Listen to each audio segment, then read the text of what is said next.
আজকে এটা নতুন কিছু না যে মাদ্রাসাকে নিয়ে রাজনীতি এবং জাতি ধর্ম নিয়ে রাজনীতি।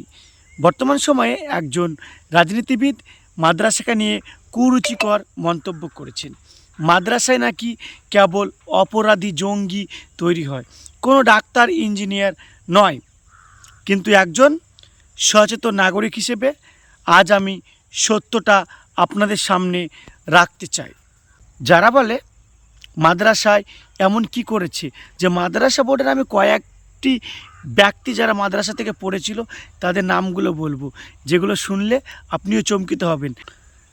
আধুনিক ভারতের জনক বলে আমরা যাকে জানি, সেই রাজা রামমোহন রায় কিন্তু মাদ্রাসার ছাত্র ছিলেন।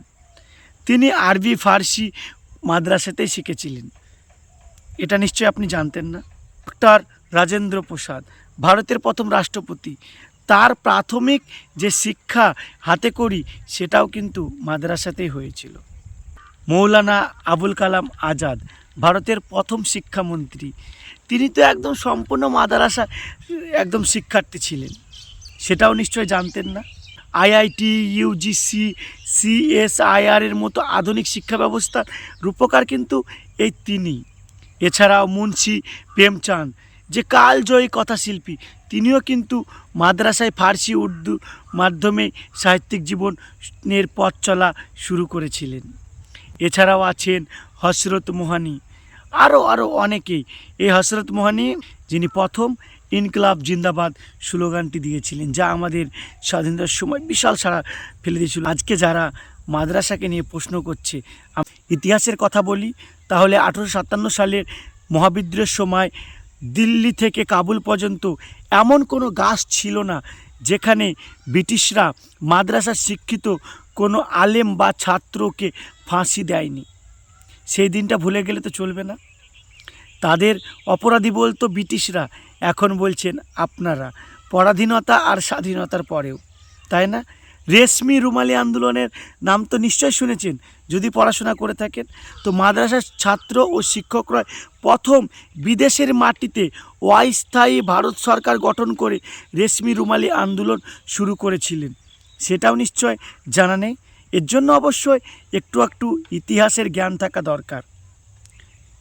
আর বর্তমানে আধুনিক ভারতের কথা আমি বলবো, যেখানে মাদ্রাসা এখন মেধার কেন্দ্র।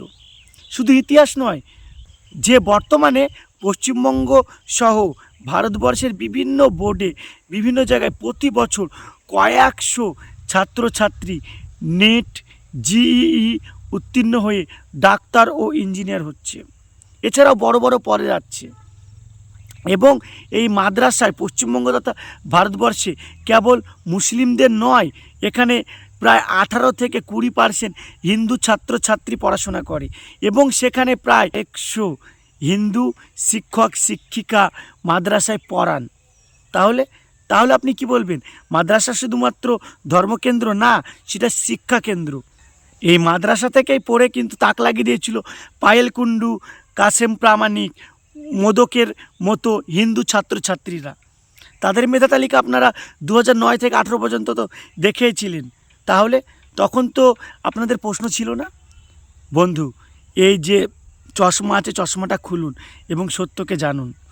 সম্প্রতিকালে অগ্নিমিত্রা দেবী, আপনি কি জানেন ভারতের বর্তমান জাতীয় নিরাপত্তার উপদেষ্টা অজিত ডোভাল, আমাদের প্রিয় missile man APJ Abdul Kalam, তারাও কিন্তু প্রাথমিক জীবনে মাদ্রাসা থেকেই পড়াশোনা করেছিলেন। এবং এই মাদ্রাসা হলো শিক্ষার শিকড়, সেটা আপনি ভুলে যাচ্ছেন। মাদ্রাসা কোনো বিচ্ছিন্ন দ্বীপ নয়, এটি সম্প্রীতি একটি প্রতীক। রাজনৈতিক স্বার্থে মাদ্রাসাকে অপমান করা মানে ভারতের সেই বহুত্ববাদী সংস্কৃতি এবং ভারতের বিখ্যাত মনীষীদের অপমান করা। তাই শিক্ষা ধর্মের সম্পত্তি নয়, শিক্ষা হলো একটি জাতির মেরুদণ্ড। মাদ্রাসা মানে কেবল সেখানে ধর্মশিক্ষা দেওয়া হয় না, মাদ্রাসা মানে দেশপ্রেম, জ্ঞান এবং দর্শনের নিরন্তর সাধনা। আসুন আমরা বিদ্বেষের রাজনীতি ছেড়ে সত্যকে জানি, ঘৃণা নয়। শিক্ষা হোক আমাদের পরিচয়। জয় হিন্দ।